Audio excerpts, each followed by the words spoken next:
where we are in this class at the moment. So we're finishing up this Castaneda stuff. You saw a bit of the Malcolm X movie, I know. What happened to the Malcolm X movie? Projector wouldn't work. Oh, well, lectured you then? No. The projector didn't work. It didn't work. The technician said someone had cleaned it earlier. Right? Got in here. Well, I'm sorry about that. I'm really apologetic. Like you really like. No, I didn't. I don't like that kind of thing. It's really depressing.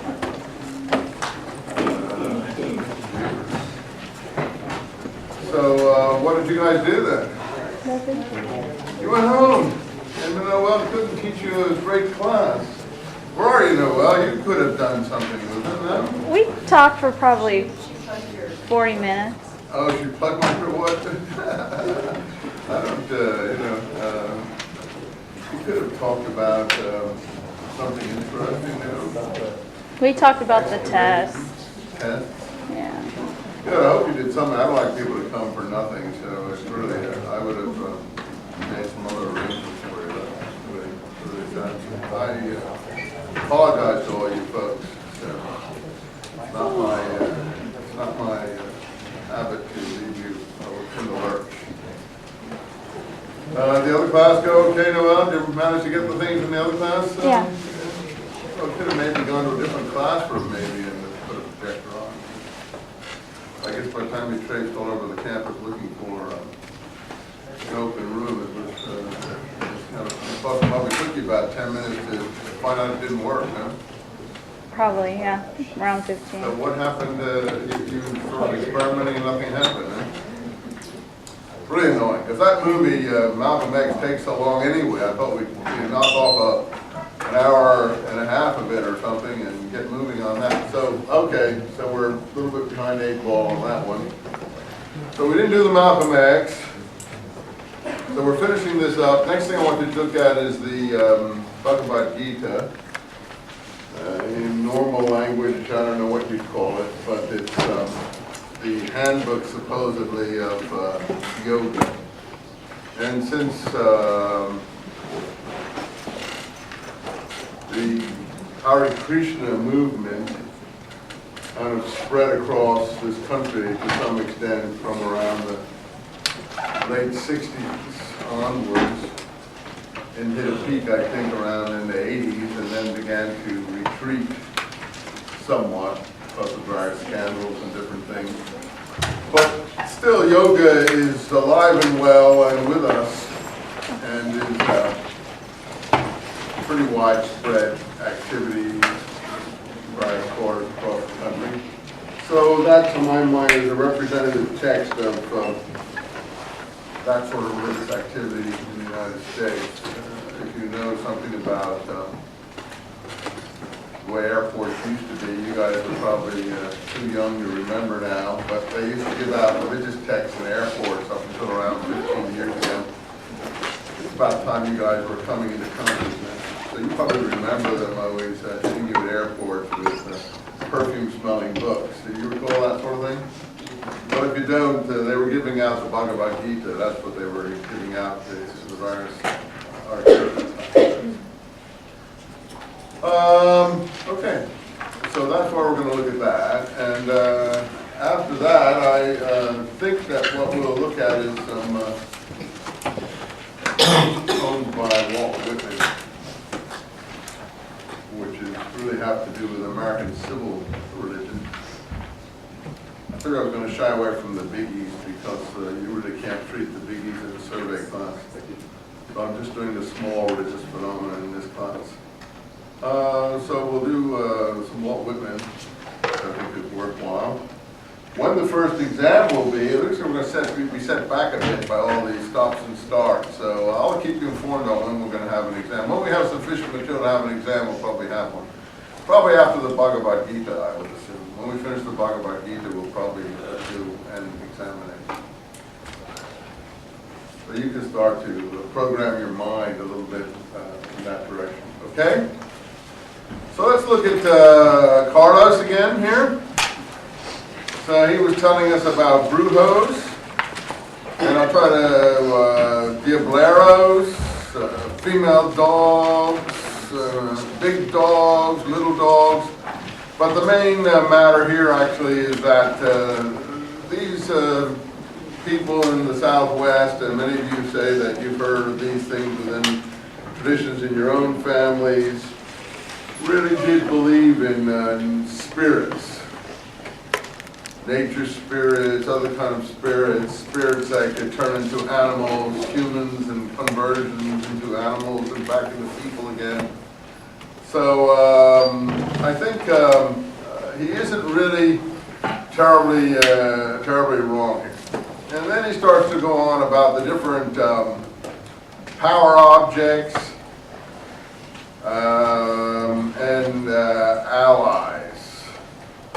What was an ally as far as he was concerned? I mean, I don't even know myself what an ally is, but if you got anything out of this first section, he mentions ally. What would that be?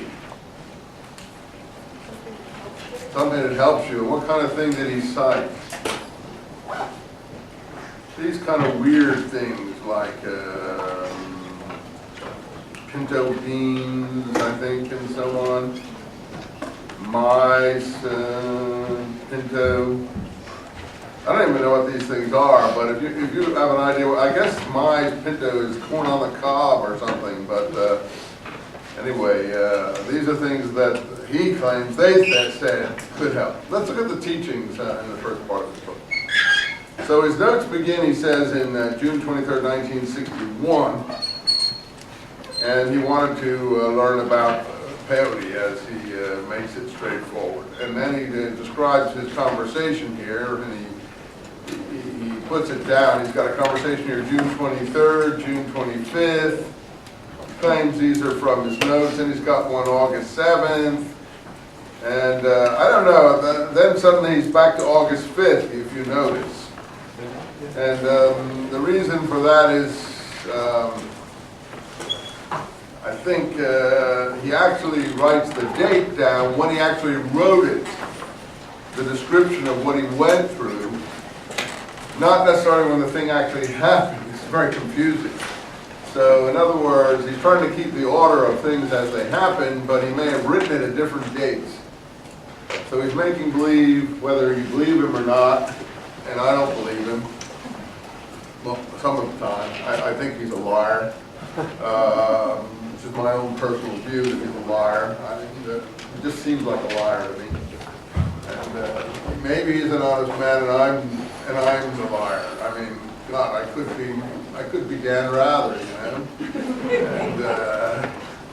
And I wonder when that guy's going to resign. Actually, he's done so many bloopers over the years. I mean, and nobody likes him anyway. So what? Nobody watches him. So you know, I don't know why he's still hanging around. These guys.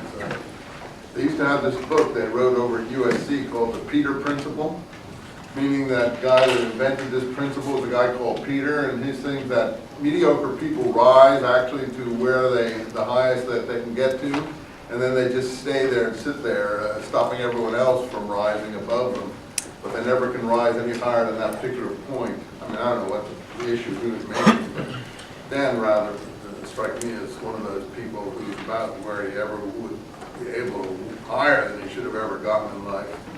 And maybe there's some better people that should step aside and make room for.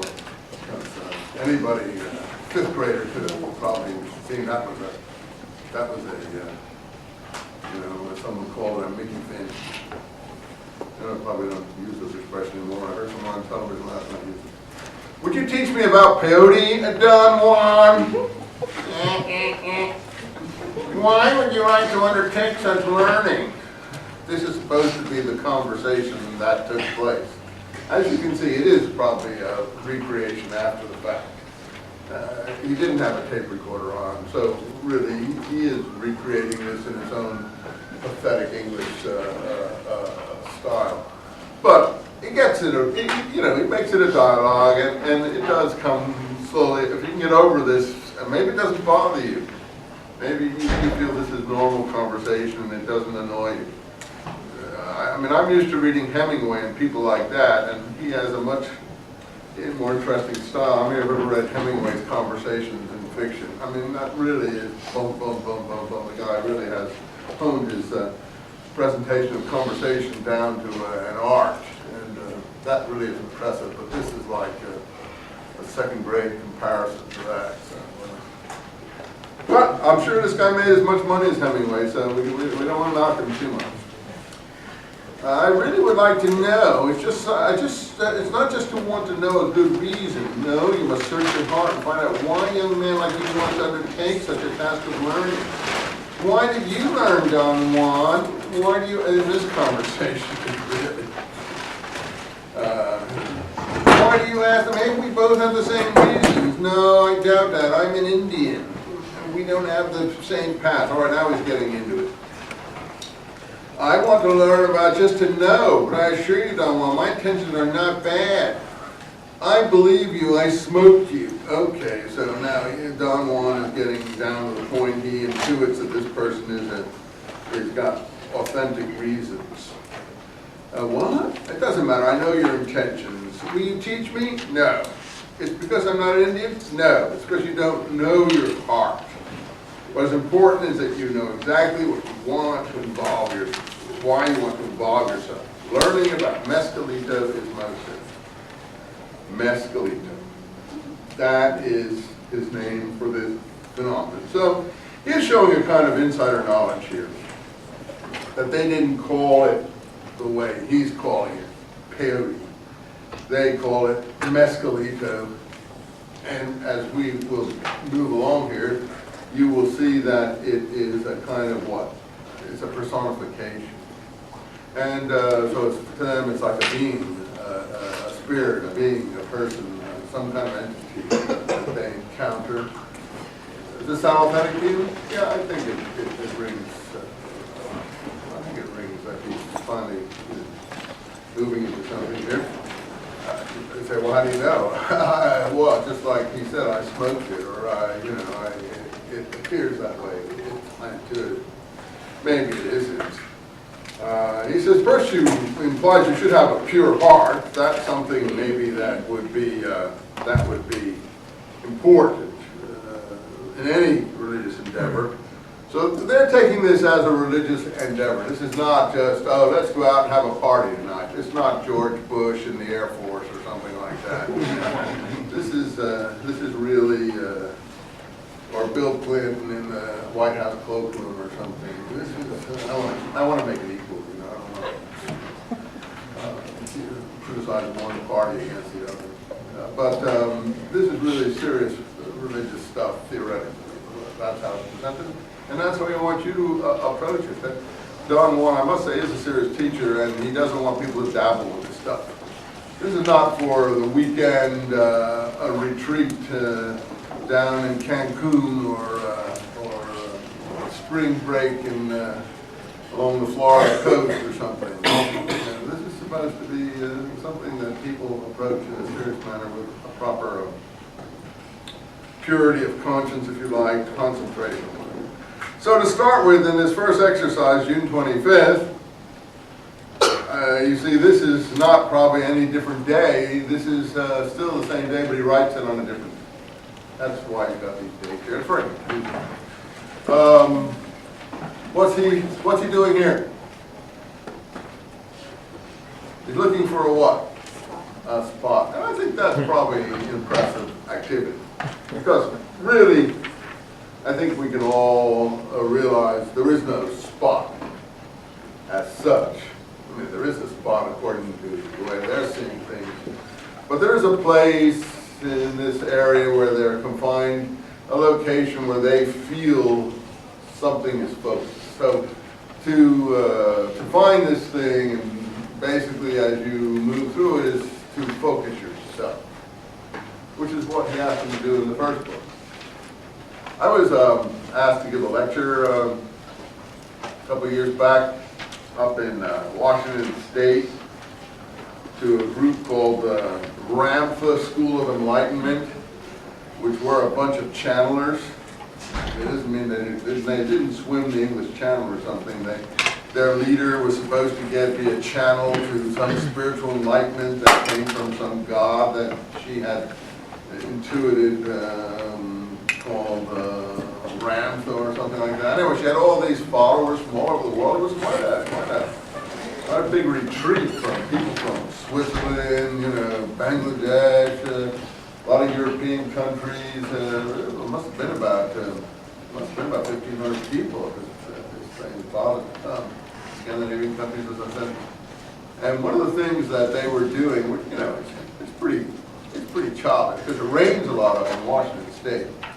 One of the things that they were doing was blindfolded archery, and you know, in the rain, and they'd all be standing out there in these archery setups, and they're standing there with blindfolds on, shooting at targets that they were theoretically supposed to hit.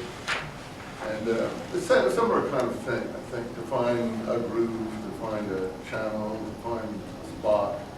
A lot of religious people who want you to focus and concentrate do this kind of thing, and it's very entertaining for the people who are doing it, because I guess when you finally do hit the target, it must be like thrilling. Hit the target with a blindfold on. But I suppose a good archer would be able to hit it with or without a blindfold. So. In any case, so as he says here, at 7 p.m., he's sitting on the porch, and he said, the thing to do, because I was tired, was to find a spot. What do you, sitio, is that what it's called? I'm not good at Spanish. How do you pronounce that in Spanish? Sitio or sitio? Sitio. Huh? Sitio? So to find this spot, and he goes through quite a lot of activity here, doesn't he? And the possibilities, he says on the next page, are infinite. And he couldn't understand why he had to do this to learn about Mescalito, but he assumed that it was to find out whether his reasons were valid for wanting to do this. So I lay on my back, put my hands under my head, rolled over in the opposite direction, covered the length of the floor.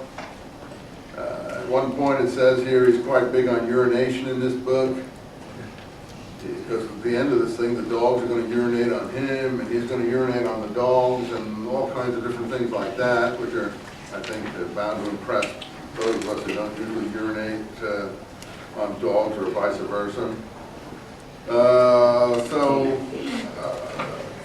He's quite down to earth in matters like that.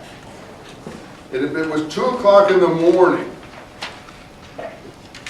I had been rolling for 6 hours.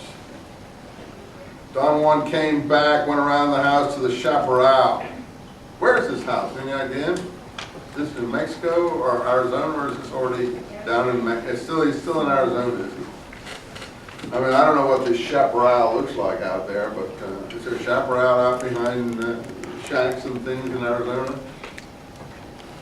Depending on where you are. I mean, well, there are such places, huh? If you're in the very, very, very far south of Mexico, Yeah.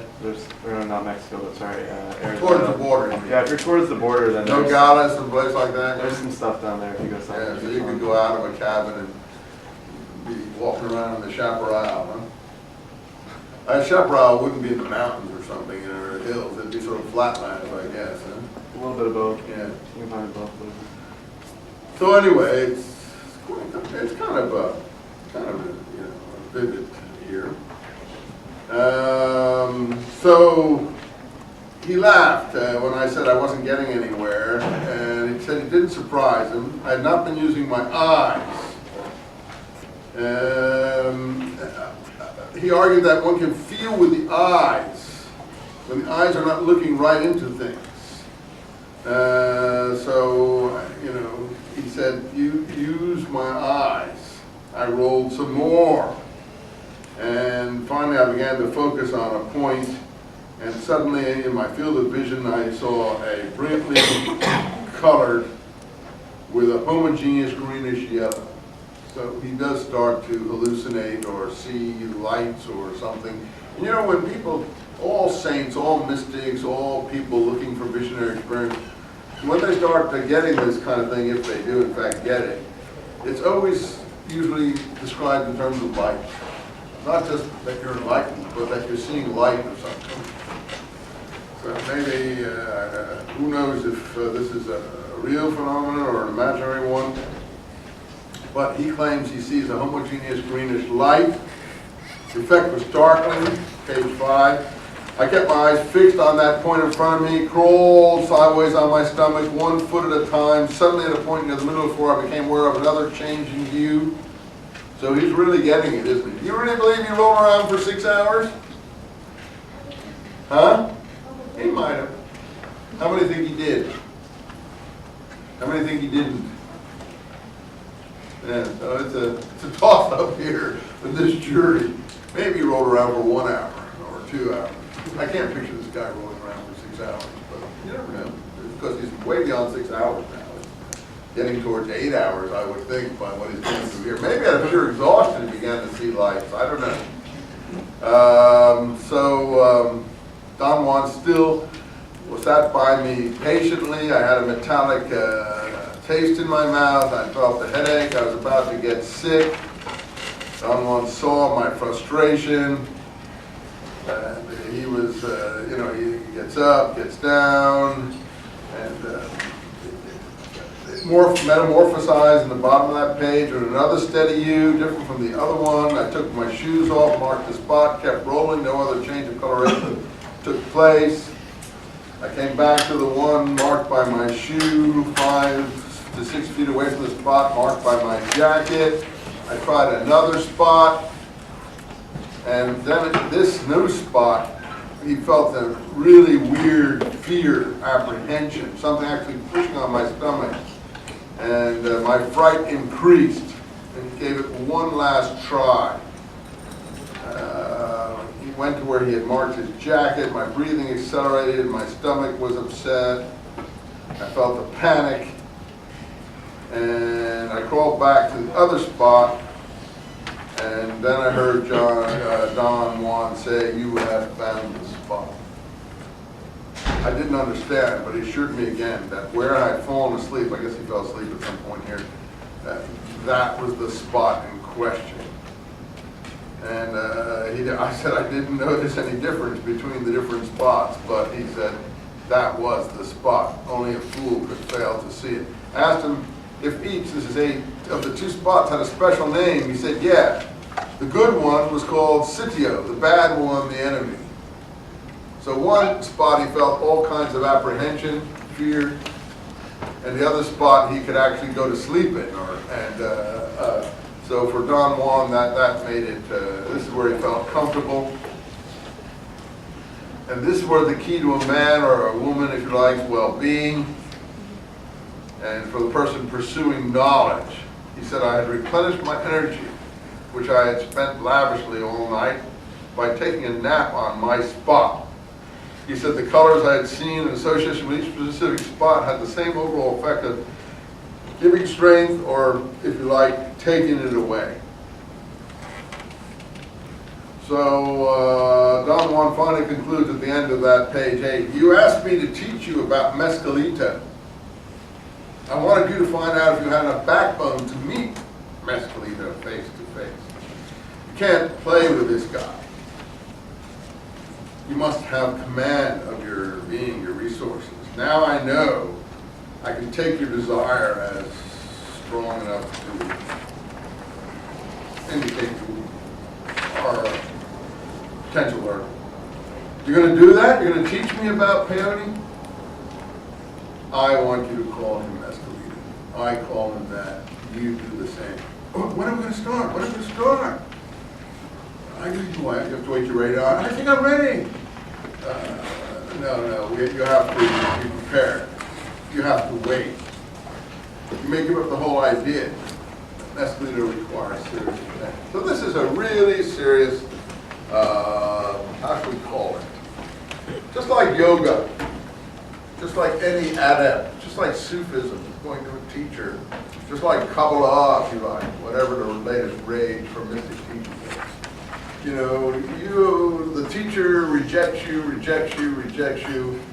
until you demonstrate that you're ready, that you're honest, and I think that's really important.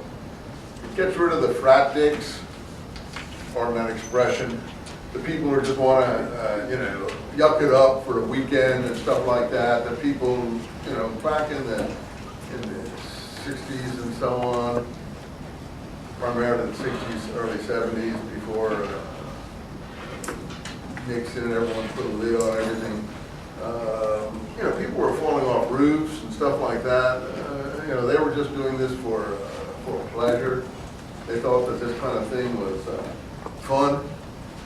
And a lot of bad, so-called trips, different kinds of drug-related activities still are. I think people are more aware that this is not something you dabble with, any of these kinds of things. You know, if you're really into seriously want to investigate something, that's your own affair. But to play with something, that's an extremely dangerous activity. Just like an alcoholic, you don't really want to play at being an alcoholic. Because once you're an alcoholic and you're in pretty bad shape for the rest of your life until you can somehow drag yourself out of it, which is not easy. Even drugs and things like that, once you get into these things, even if they put you on all these other pills and other stuff like that, I mean, you're still half crippled. You just as well sink back in as not easily as can be and be right back in wherever you were dragged out of. So this guy is, I think this is a smart way to deal with this issue. And he is testing him like anybody, and he finds that he's sincere. So we're not doing this for fun. I think that's the main thing here. This is a serious investigation into hallucinatory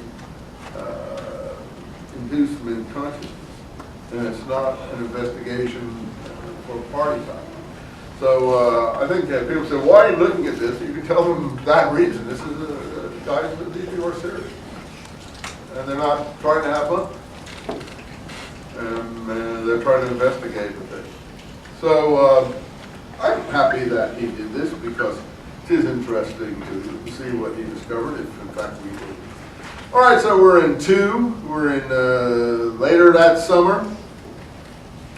He comes to this house. 5 Indians were sitting on a porch. He's still in Arizona. It's a Friday night.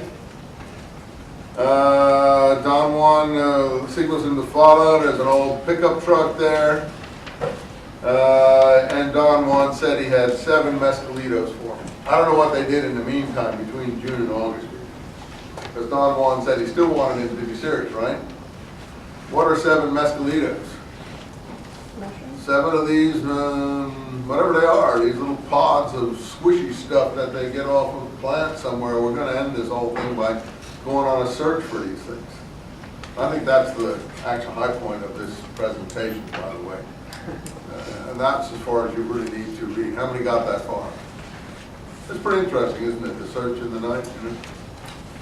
So that's good. I see you've been actually getting along, so you know about search, and probably don't even have to do the detail I'm doing here.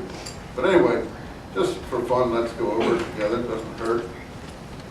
So, don't you have any for yourself? I do, but I couldn't offer them to you. You see, someone else has to do this. Why? Because you are not agreeable to him, and he won't like you, and then you will never be able to know him with affection, as one should, and our friendship will be broken. Well, why wouldn't he like me? Well, I can understand why he wouldn't like him.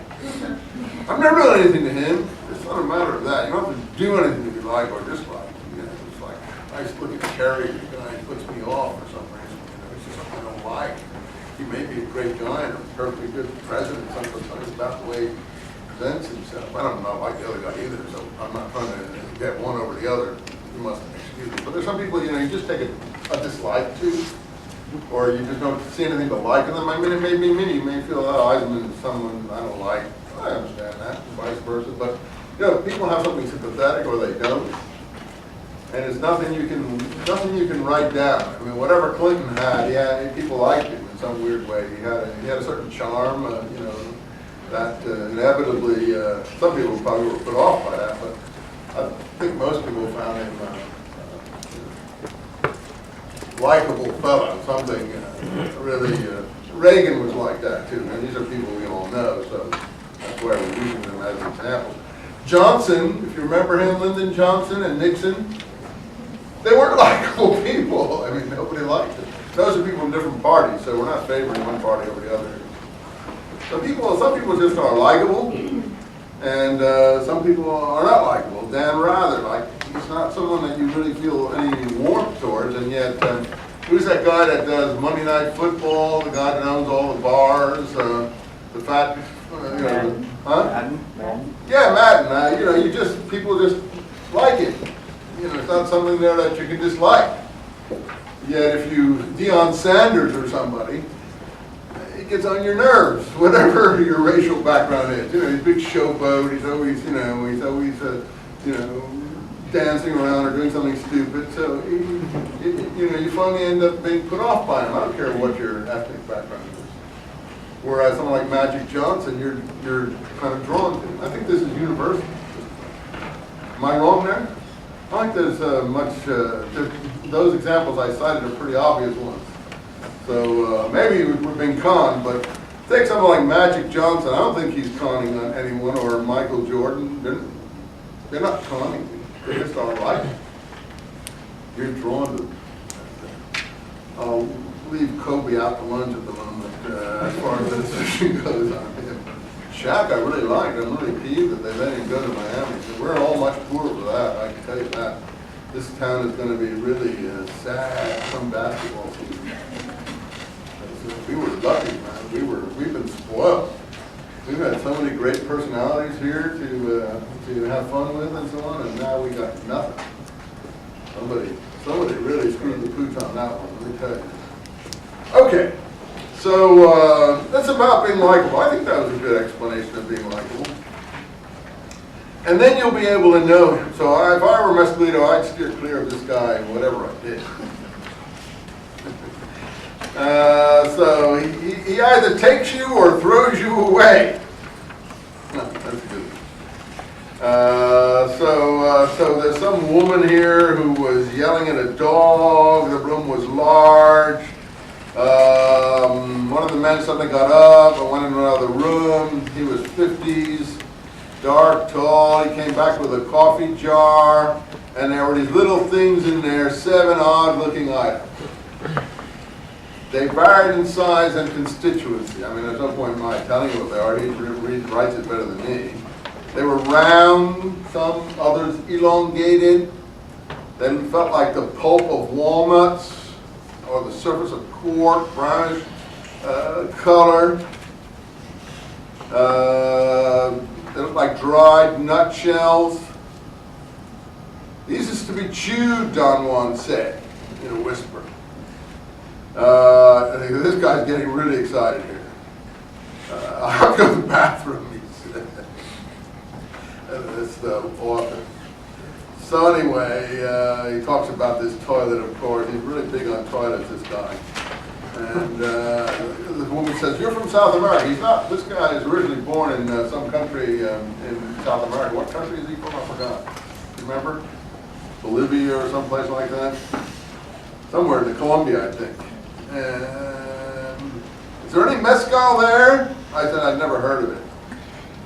These people were interested in South America, and so then they said they gave him this stuff and told him to chew it.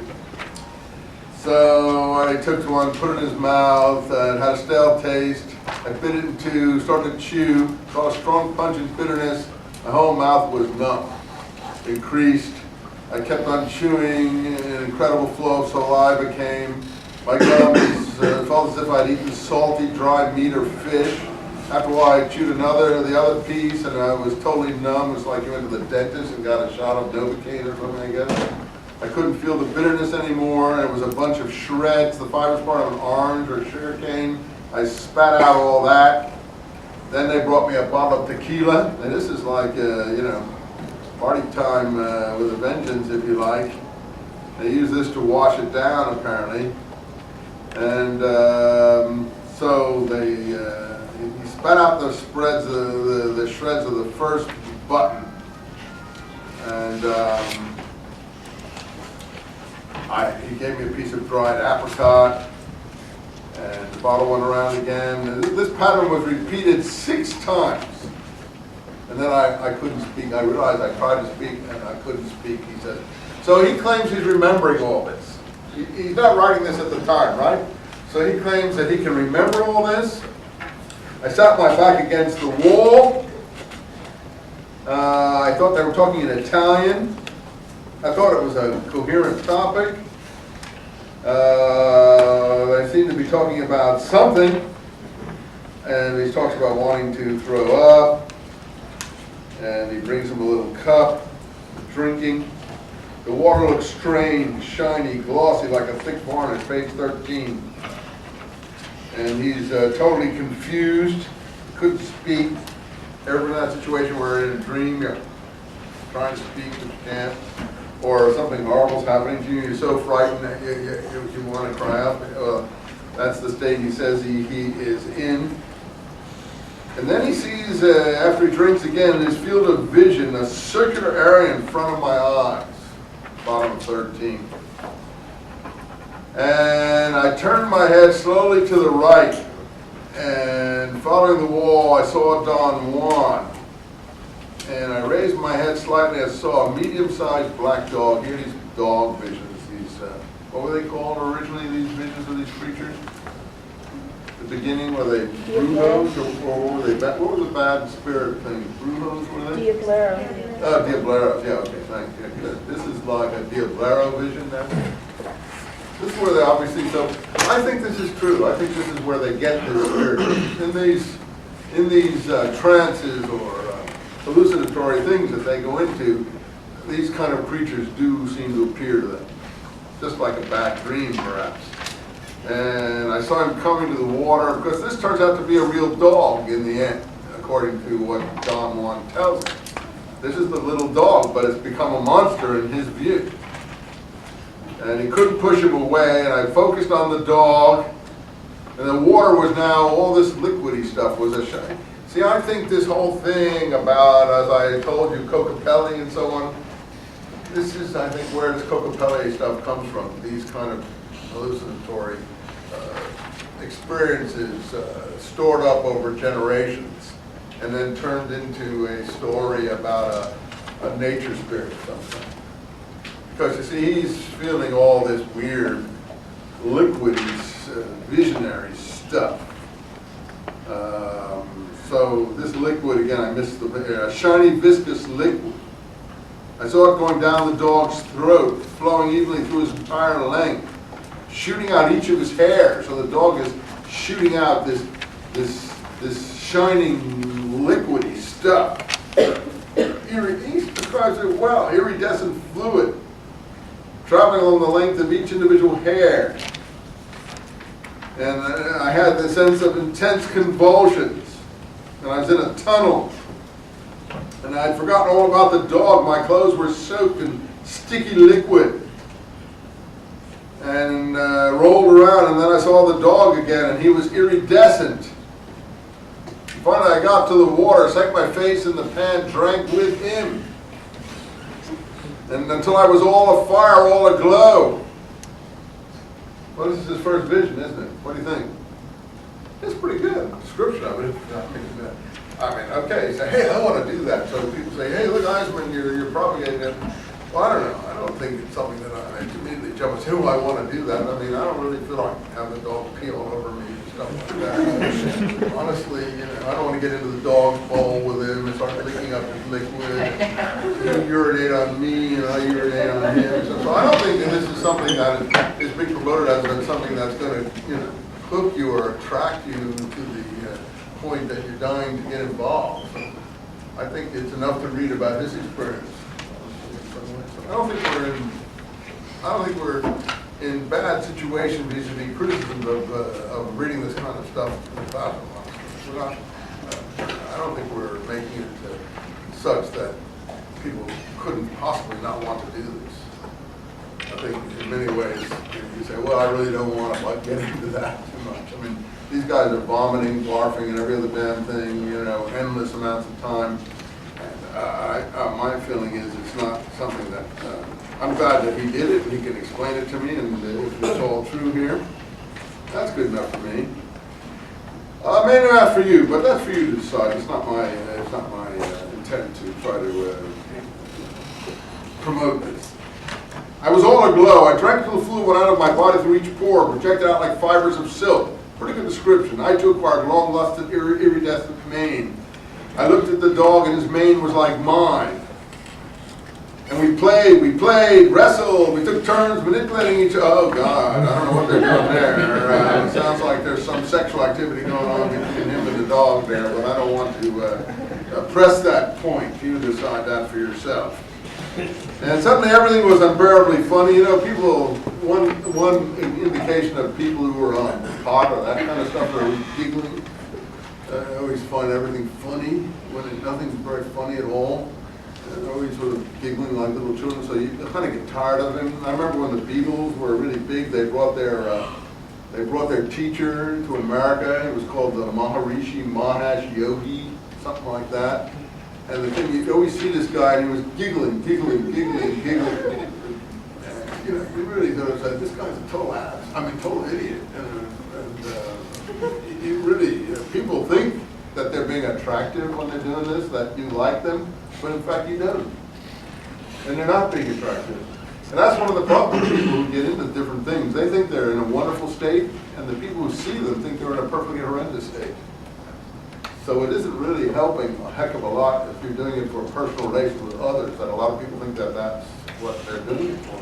In fact, it's putting people off, and you're on the way down, but you think you're on the way up. That is the only danger. I got a kid of mine who drinks too much, and he doesn't seem to realize that he drinks too much, and I keep telling him, you know, you think you're charming and that people are enjoying your company and that, you know, you're fun. You're actually, you know, not fun. You're much better when you're in control and you're sober. People really enjoy you more. You think that people are enjoying you because that's how it appears to you, because this thing's got a hold of you. But in fact, you aren't. And you know, I think that's all this stuff. So he's giggling and everything. Okay. Let's see.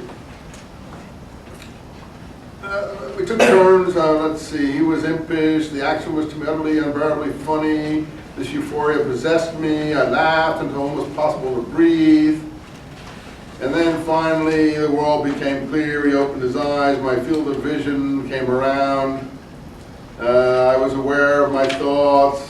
But this second change, the awakening of serious sober consciousness, was generally shocking, because previously I had forgotten I was a person, a man or a woman or whatever. And then the sadness was so intense when I woke up. You see, this withdrawal is apparently a very difficult thing in all these states that he weeps.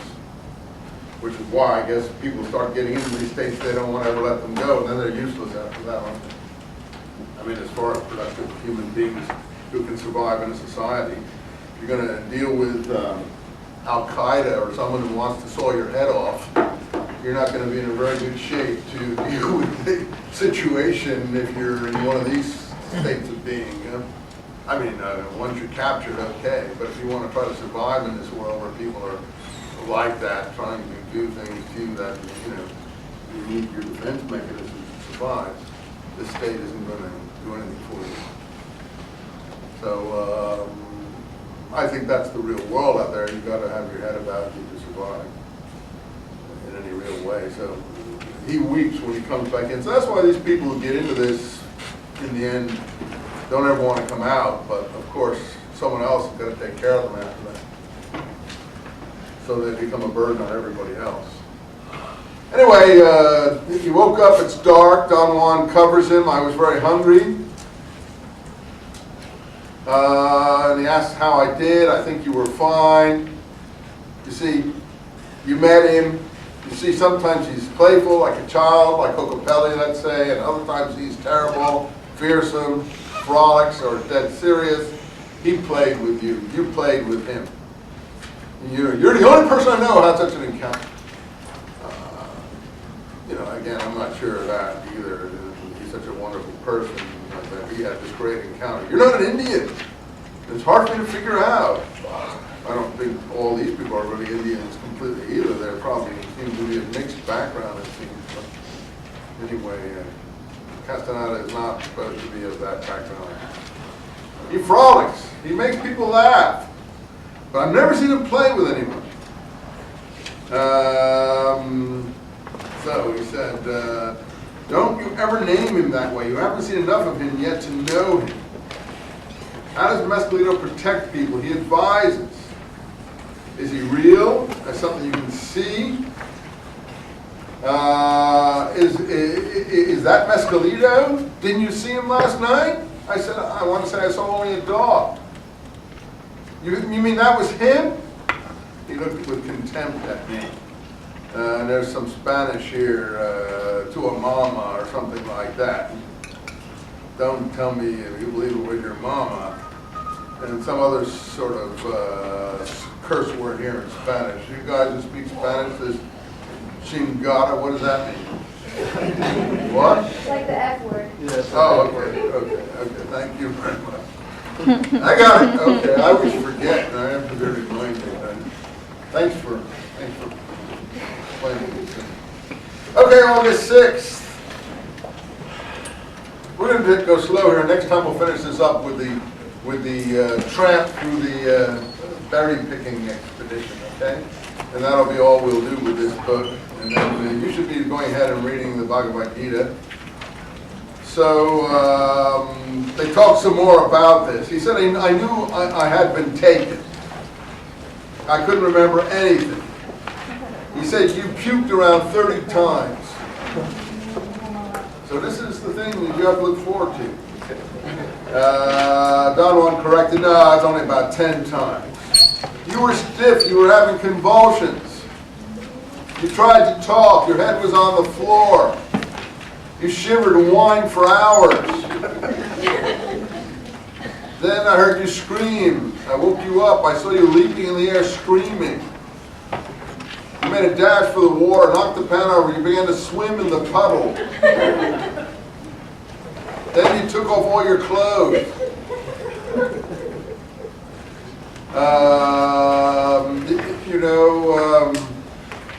Suddenly you jumped up again and took off after the dog. The dog got scared. You were chasing the dog and he was barking and howling for about 20 times around the house, and you were barking like a dog. You caught up with him, took him in your arms, then you played with the dog, and you bit each other and played. Then you ran to the daughter and the dog drank with you. We thought, it's pretty funny, I guess. At one time we lost sight of you too. I think you must have run in the back, heard you barking and groaning. And then there was some choking, I think. And we thought you were going to piss all over the rooms. And then you pissed all over my dog. And the dog was running because you were pissing on it. I hate your joint here, buddy. Now my aim in this class is to keep you awake, so it's early in the morning, so that's what I'm trying to do. You can read this stuff obviously yourself. You don't need my help. My dog, even though he pissed on you too.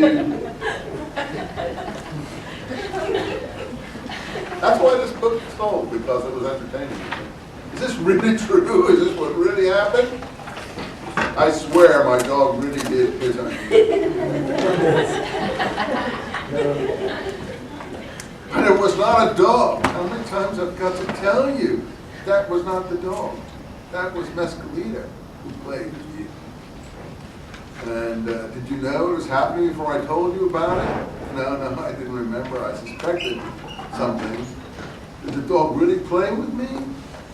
God damn it, it was not a dog. That's a pretty good episode, isn't it? So we've had two good episodes here, haven't we, really? So this book isn't so bad. We've had the spot episode, right? And the dog episode. So now, so far I want to just say, how many, having read this, are going to undergo this experience themselves? How many do, so not a lot. So if anyone ever says, why are you doing that, and so on, you tell, well, we took a vote, and a lot of people didn't say they were trying to get into this after reading about it. So we're not being evangelical here. Next section, August 17th. I'm thinking what you said about Mescalito. It baffled me. Mescalito was pointing you out to me. It was clear to me then. He meant you were the chosen man. Well, now, come on now. I just getting here, too. I mean, suddenly Castaneda is the chosen man. He told me you could be the man I'm looking for. I think Don Juan is conning him here, if this is a true conversation. Don Juan does want this guy to promote him and his, religion or whatever this stuff is. What did he tell you that? When did he tell you that? By playing with you, he told me, this makes you the chosen man. There are secrets. I have secrets. I wouldn't be able to reveal them to anyone else unless I find my chosen man. You're the man. This sounds, I heard this before, huh? Again, I'm not sure who I believe here. I'm not sure if I believe Don Juan or if I believe Castaneda, that he actually had this conversation with Don Juan. You get what's bothering me? I mean, I frankly, I don't know. But it's a good yarn. And it's entertaining, and I'm going to teach you the secrets that will make you a man of knowledge. You mean secrets about Mescalito? Yeah. Those are not all the secrets I know. There are lots of these secrets, like who's a benefactor. And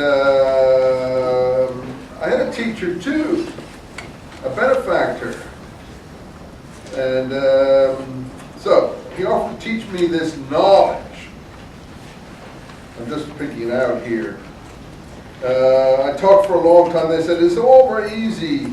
This is very easy to understand. Fear is the first natural enemy. So he explains about his fear to be overcome on the path to knowledge. So, of course, he wonders about fear. Think about the wonder of Mescalito playing with you. Don't think about anything else. The rest will come of itself. So he's now he's pushing him along. Don Juan is pushing him. Was the opposite before. Okay, next section on ally. An ally will make you, page 24, see and understand things which no human being can possibly enlighten you about. It's like a guardian spirit? Oh, not really. It's an aid. Is Mescalito your ally? No. That's another kind of power. This is not Mescalito. This is something, Mescalito's unique power, a teacher, a protector. So what's the difference between him and an ally? He can't be tamed. He can't be used. An ally can be tamed. That's a good point. You want to write about this stuff in an exam? I think that's probably an important distinction to make. He can be tamed and used. Mescalito is outside oneself. He shows himself in many forms, regardless if you're a brujo or a farm boy. But Don Juan was now speaking with great fervor. How does he show himself? Sometimes on rocks, trees, or just in front of you, on his hand. Does Mescalito talk? Yes, but not in words. He talks differently to every man, and so on and so forth. On the other hand, acquiring an ally required precise teaching. So that's a different sort of mystical, devotional activity. You need a teacher. There are many allies. You have to choose one. So the first one they start talking about here was, you Spanish speakers can help me here, La Hierba del Diablo, is that right? What does that mean? Herb of the devil. And what's that? Devil's weed. Devil's weed. I don't even know what that is. Probably some kind of plant that they have down Some plant out. Now, most of this stuff is ecologically okay, you know. It's not artificial, which is the reason I think this book is. Is it? I don't even know what gypsum weed is. So if it is okay, is that what it is? Tell us, what is gypsum weed? What? They did an episode of CSI on gypsum. CSI? What's that?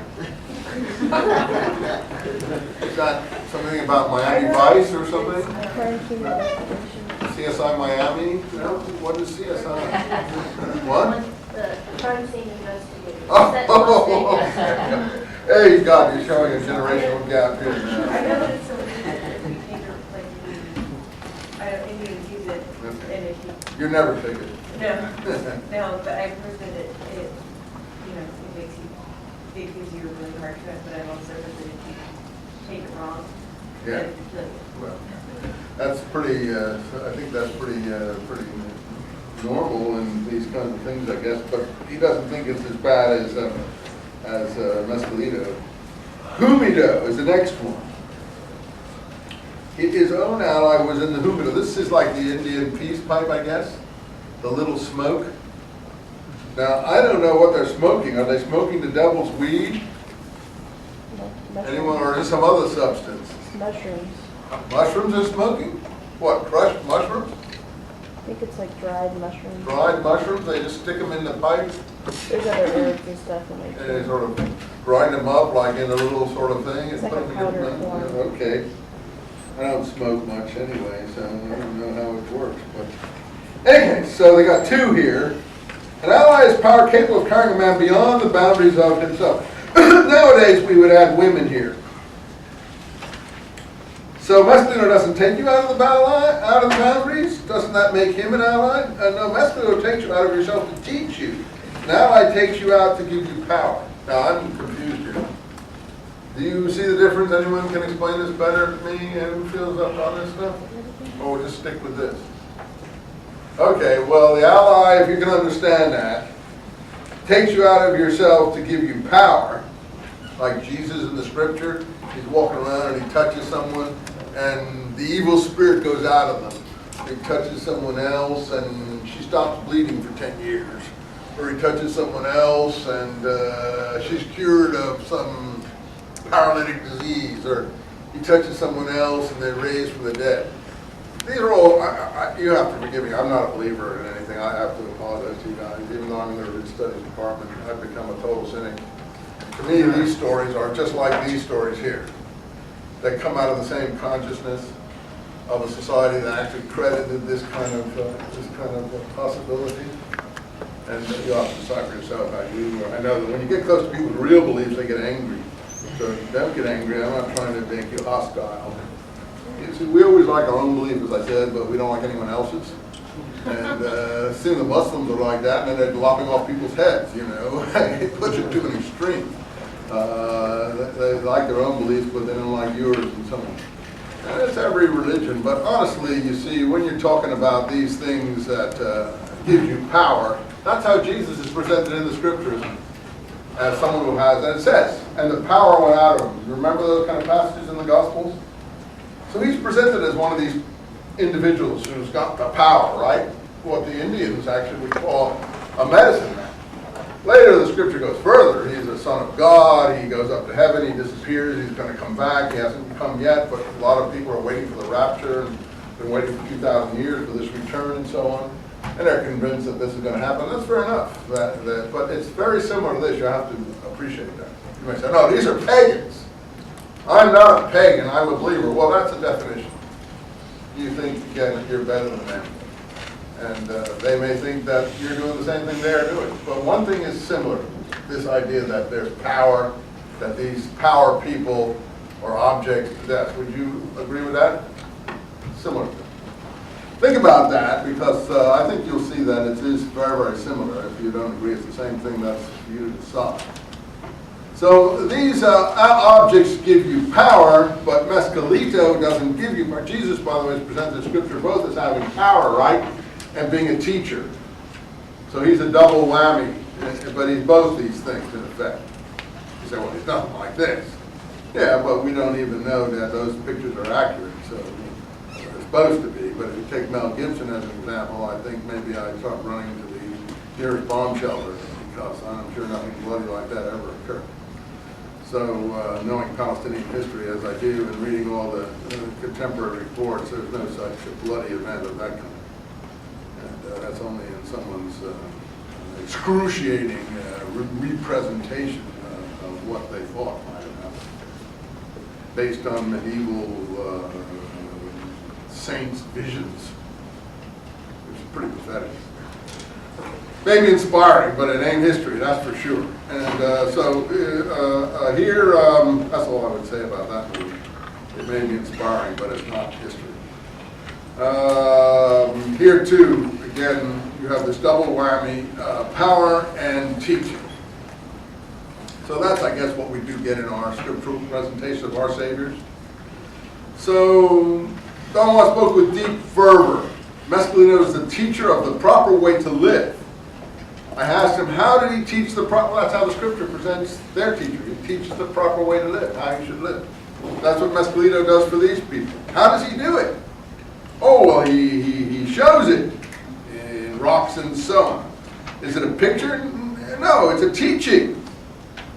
Is it in person? Yes, but it's not in words. He talks differently to every man and so on. So this acquiring an ally, he went on to explain that there were no exact steps to knowing Mescalino.